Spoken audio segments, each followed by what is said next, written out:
I was thinking that that PED was when I was on the planning commission, and that would have been 1992.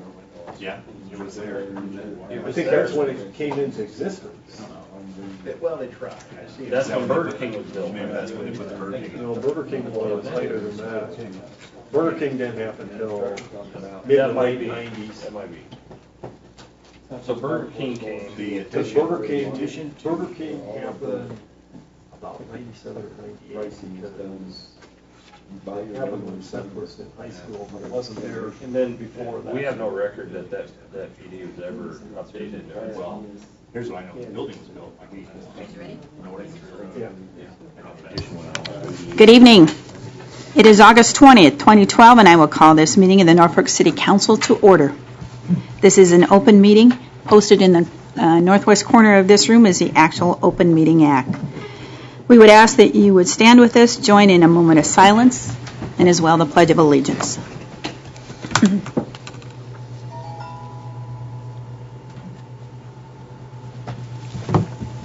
Pledge allegiance To the flag of the United States of America and to the republic for which it stands, one nation, under God, indivisible, with liberty and justice for all. We'll continue with roll call, Beth. Coy. Lange. Here. Merrill. Here. Clausen. Here. Murant. Here. Brenneman. Here. House. Here. Saunders. Here. All right, and I would entertain a motion for approval of the consent agenda as was provided you. Your Honor, I will be abstaining from the consent agenda vote. Your Honor, I'll make the motion. And I'll second it. Okay, we have a motion with a second to approve the consent agenda as before us. If you will please vote. All council members voting in the affirmative. Council member Murant abstaining. Motion carries. All right, and again, I would ask for approval of the full agenda that was provided you. So move, Your Honor. Second. A motion with a second to approve the full agenda as presented you again. Please vote. All council members voting in the affirmative. Okay. Special presentations. Looks like all we have tonight is 25th Street update. Dennis? Contractor continues to make progress on 25th Street. They poured another piece from Norfolk Avenue North. I think they're about to Valley View. I think we've got most of the utilities done from there over to Hardison. They began work on the pedestrian bridge today. Got some piles that we have to drive down there, and we ended up with a hiccup late this afternoon. We drove one of the piles into a 10 or 12-inch water line, so. Oh. Whoops. Whoops. Should have filled the lake up. So they're making some emergency provisions so that we can get water back to everybody this evening, and then we've got a progress meeting as it would happen tomorrow morning, so we'll figure out what the long-term solution to that hiccup's going to be. But it shouldn't be terrible, but we'll get there. Are you telling us that there are some without water? It impacted some folks up at 25th and Benjamin. There was a building or two. I'm not exactly sure exactly how many, but I know at least one building up there that was connected on the piece that we weren't able to serve when the line broke. So It also impacted the water pressure on Maple. Did it? I'm sure it did. As well as some other places. So hopefully that should have been a relatively short thing until they could get the big hole closed, as they say. So probably want to comment. I had a comment come back to me about using the bridge for the pedestrian access as opposed to vehicular access while we're doing the constructions. One of the environmental commitments we had to make to get our approval from the Federal Highway Administration, Department of Roads and Federal Highway Administration on what they call 4F land, which is parkland, is we had to make a commitment that we would maintain access around the lake. Had to be in the circle at all times. So as we're trying to rebuild that pedestrian bridge down below the other bridge, we don't have room for the crane and the equipment and the workers, so our solution is to bring them up and take them around on the road. So you can still get around the lake. You just take a little detour up to the 25th Street, across the bridge, and back around. So, but that's the reason why they're being routed up on the bridge, is we had to make that commitment that we had to have the loop going. So, with that, I guess I'd answer any questions anybody might have. Dennis, I had a question from a couple of people that are part of the school system up there, and they were wondering, 25th Street this winter, as far as upkeep on it, we're assuming that it's going to be open, correct? Provided we get all the pieces connected together before winter, which is we got to get the piece north of the bridge done, and we got to get from Hardison down to Valley View done and completed.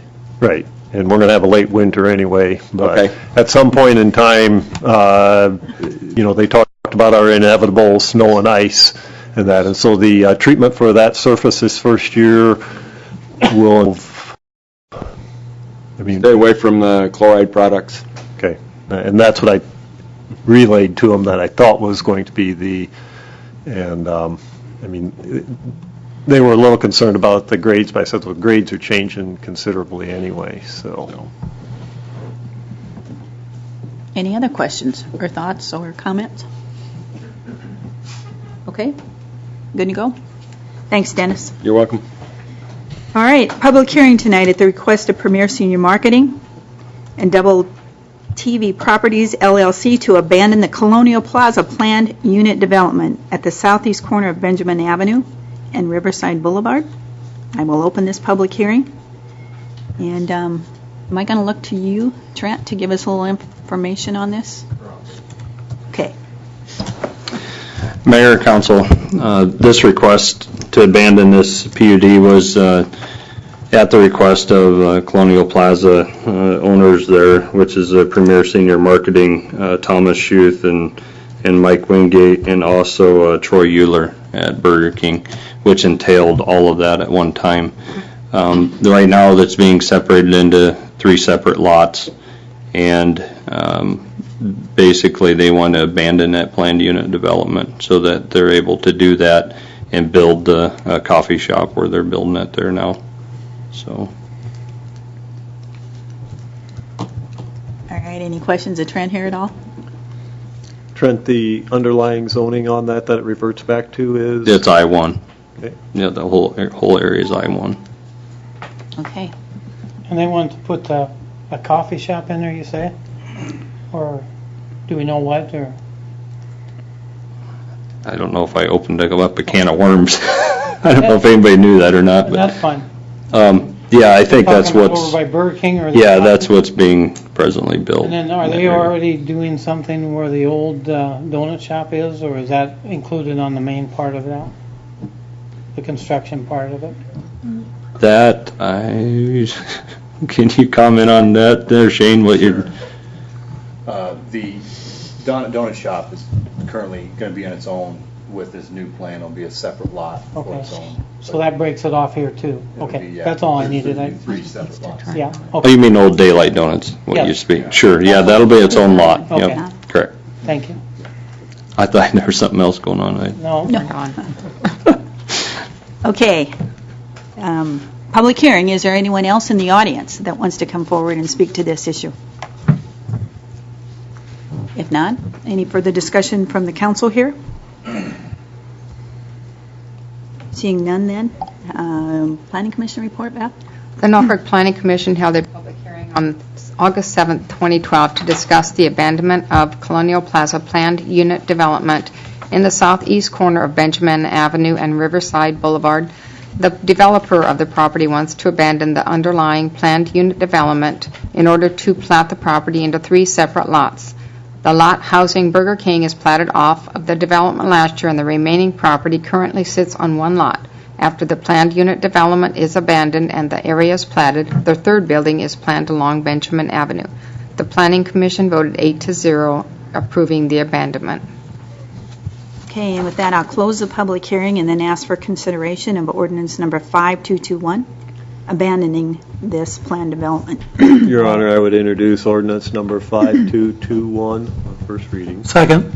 A motion with a second to approve ordinance 5221. Any further discussion at all? Yeah, let it be known for the record that I'll be abstaining from voting on ordinance 5221. All right. And with that, short title, Beth? An ordinance of the City of Norfolk, Madison County, Nebraska, amending the zoning district map of the City of Norfolk, Nebraska by abandoning a previously approved planned unit development plan, providing when this ordinance shall be in full force and effect, and providing for publication of this ordinance in pamphlet form. All right, if you would please vote.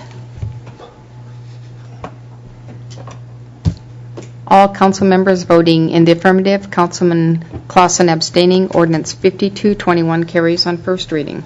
Your Honor, I move we suspend the rules and pass ordinance 5221 on second and third. Second. A motion with a second to suspend the rules and pass on second and third reading.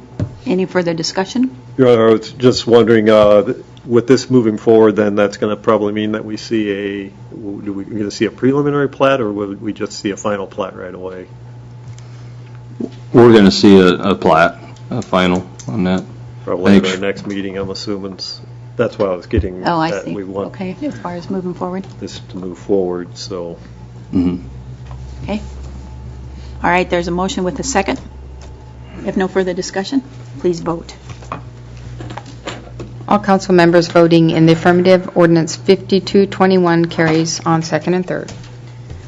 Okay, and next is a public hearing at the request of Joyce Schmidt for a zone change from C1 local business to R2 1 and 2 family residential district at 809 North First Street. I will open this hearing and we will look for discussion from you, Trent. You want to give an explanation? And Mrs. Schmidt came in, she purchased the home at 809 North First, and she wants to rent that out. And the property next to her used to be or still is, the barber shop there. There's a C1 zoning. There's only 2 little lots there at C1. The rest is all R2 in that area. So she wants to bring the other house next to it back into conformance to R2 so she can rent that out. okay. Public hearing. Anyone else in the audience that wants to come forward and speak to this issue? Or may have questions?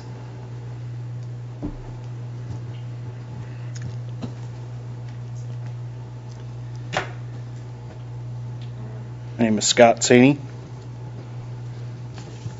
Council and Mayor. My only request was, and I didn't find out the information, what all the other lots that were zoned R2 to the south and how many there was. Are you asking that, Scott? Yes, I am. Okay. Are you able to? I have a picture over here. I'll bring it up, and it's going to be just a sec, though. And my comment is with it being zone R2, Mrs. Smith was trying to put some egress windows in there. There's a level in the middle and a level down below. I'm just kind of curious on what kind of traffic we're going to have or what the total intention was, because right now it was just a single family dwelling rental property.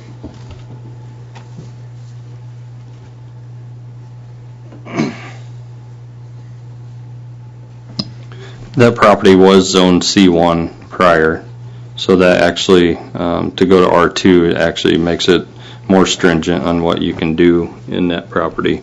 In C1, you can have, there's a multitude of permitted items, including, I think, bars and taverns, and there's several that would cause probably an increase in traffic. I mean, we probably don't foresee, a bar going in there per se, but R2 actually makes it a little bit tighter. Thank you. Anyone else that wants to come forward and speak to this or has questions regarding this? Okay, discussion and all my questions here.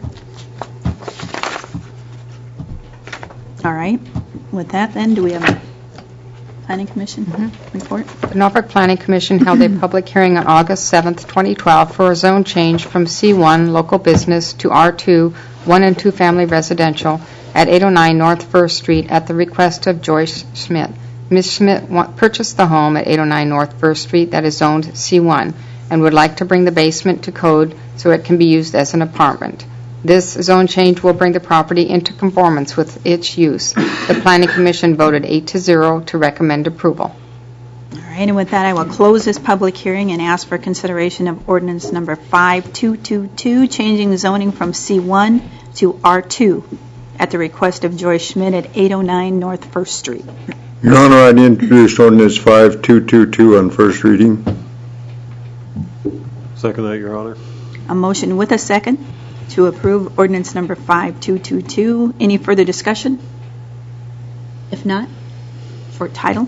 An ordinance of the City of Norfolk, Madison County, Nebraska, amending the zoning district map of the City of Norfolk, Nebraska, providing when this ordinance shall be in full force and effect, and providing for publication of this ordinance in pamphlet form. Okay, with that, please vote.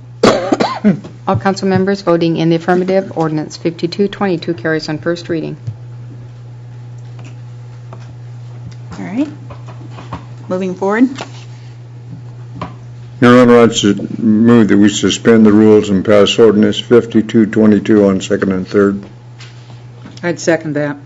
We have a motion with a second to suspend the rules and pass ordinance 5222 on second and third. Any further discussion? Please vote.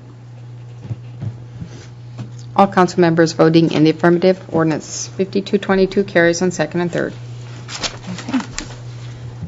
Last issue on the agenda is consideration of ordinance number 5223 to prohibit parking on the non-paved portion of a cul-de-sac, to require that any vehicle stopped or parked within the turnaround area or circular area of a cul-de-sac shall be so stopped or parked with the right-hand wheels parallel to and within 12 inches of the outer curb or edge of such cul-de-sac, and to reflect current angle parking areas. Your Honor, I'd offer ordinance number 5223. Second. Motion with a second to approve ordinance number 5223. How about some discussion on this? Questions? Chief, you want to come in and talk about this? Yes, Your Honor. Mayor, members of the council, this ordinance is being brought before you as a result of a citizen having lodged several complaints about vehicles parking on the unpaved inner circle of a cul-de-sac on, I believe it's 20th Drive. There are 3 cul-de-sacs there. Each one of them is designed to have a cul-de-sac, a turnaround area at the end, but the interior was left unpaved. And there's a light pole that comes out of that, and it's a rather large unpaved area there. On 20th Drive, some of the residents have taken now to parking in that unpaved area. It creates a concern on the part of the resident who lodged the complaint with us about vehicles pulling in and out of there, but it's also pretty much killed all the grass on that interior part. So from an aesthetic point of view, it doesn't look the best. And with the lack of rain and the drought that we've got, some might say that contributes to it. However, the cul-de-sac on either side still has some grass, some green, some brown, but there's grass there. And so they've lodged several complaints. We looked at it, and we felt that this would be something that we would probably want to prohibit, having them parking on the interior. As we looked at that, we also looked at whether or not there'd be anything that would prohibit someone from actually parking in the middle of a cul-de-sac if it was completely paved. And so we felt that this would be an opportune time to go ahead and require that if you're going to park in a cul-de-sac where it's not otherwise prohibited, that you should park like you would on a normal street, that you would park with the right wheels within 12 inches to the curb or the outer edge of that cul-de-sac. So we wanted to make sure that was clear. And then the final portion there, as we were looking through the ordinances, we found that there was a spot where Norfolk Avenue had not been added to those streets that had been deemed to have angle parking. So while we have the angle parking on there. It's not actually reflected in the code. So that third portion actually would be just a housekeeping measure to have it accurately reflect streets that actually are designated for angle parking. Okay. I'm confused, but everybody else understand all that? Okay. Chief, All right. question for you then. So the parking on the cul-de-sac is to be considered parallel parking, or? Basically, yes. Or is it diagonal parking? It would be parallel parking in the round. In the round? Okay. You would park along there like you normally would any street. You just pull onto the outside. That way, there's no confusion about where vehicles can park, what direction they should be going. They should stay to the right. They follow around and come back out that way. And you only have one-way traffic actually coming around through there. And I kind of understood that, but firsthand experience on a cul-de-sac is that sometimes it's parallel parking. Mm-hmm. Sometimes when it's a little busier, it becomes diagonal parking. And then at times when there are graduations or birthday parties and stuff like that, it's parallel parking with some parking in the center. And so those folks at that time and place may or may not become in peril, I take it? Well, the ordinance would be in effect, and it would be able to be enforced. I'm sure that they would face some of the same problems that people who live on crowded streets or whatnot face when they have large gatherings. I would encourage our officers to use some discretion if they encounter an unusual situation, and if they were going to take an enforcement action, that generally would be to actually issue a warning to try to educate that you're in violation, rather than taking the most punitive action that you could take. Again, in some of these things here, many of these things, we're not going to be going out looking for cul-de-sac violators per se, with probably the one exception might be 20th Drive. There is an expectation that we are going to solve that problem there, and so we fully intend to do that. Again, educating first, and then for the slower learners, probably the actual citations. But we would take that same approach in some of those other areas as well. So we aren't going to bring on any cul-de-sac cops, per se? No, we certainly hope not. Chief, to educate them, are you going to put a sign up first, or just a few warning tickets? Generally, we'll take the approach of warning tickets with these folks to make sure that they're aware that they're not allowed to park there. Thank you. Okay. Any other questions? Chief, thanks very much. This is Sorry? Dennis. Yes, sir. Before you move on, I have one suggested modification to the ordinance. And maybe we should have diagonal parking on Norfolk Avenue from 1st Street to 8th Street. The ordinance is printed with 7th Street. So probably should have an amendment to that before it's passed.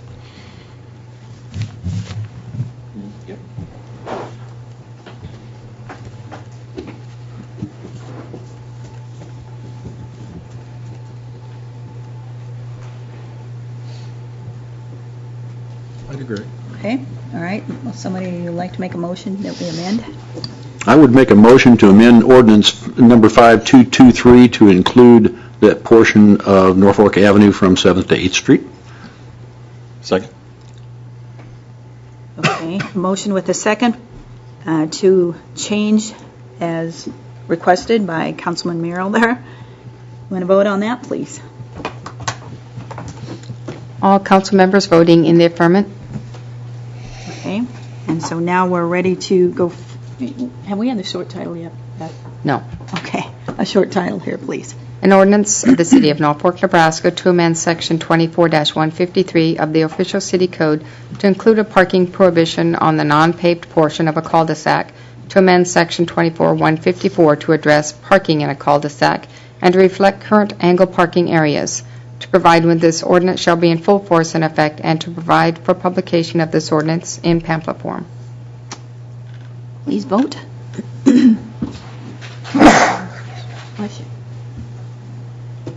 All council members voting in the affirmative. Ordinance 5223 as amended carries on first reading. Your Honor, I move we suspend the rules and pass ordinance 5223 as amended on second and third. Second. Motion with the second to suspend the rules and pass ordinance 5223 with amendment on second and third. Any further? Go ahead, Mr. And I will tell you that I will probably vote against passing it on second and third at this point in time, just because I think this is going to catch an awful lot of people that live on cul-de-sacs a little bit by surprise. And I will tell you that,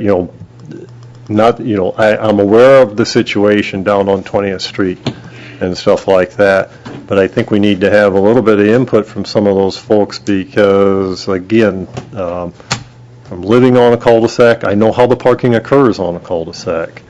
And I suspect when I go home this evening or tomorrow when the newspaper's article has hit the street, I will have at least 3 or 4 neighbors that will be asking me about this and to what bit of trepidation they may or may not be coming into that way. So. Fair, very fair. All right, with that, motion with the second, I would ask for your vote to approve on second and third. We're suspending the rules, and that's where we're right here right now. Councilman Lange referenced the fact that he's given his reason for, so we'll ask that we all vote. Voting in favor of suspending the rules, councilpersons Merrill, Clausen, Murin, Faust, Saunders. Voting against the suspension, Lange and Brenneman. Motion fails. All right, so ordinance number 5223 has passed on second and third reading as well with amendment. No. The motion failed to amend or to suspend the rules. Okay, my fault. Passed My on fault. first reading. Passed on first reading. Okay, very good. All right, seeing nothing else on our agenda then, we are adjourned. How did... It will. You have to have 2/3, you have to have 6.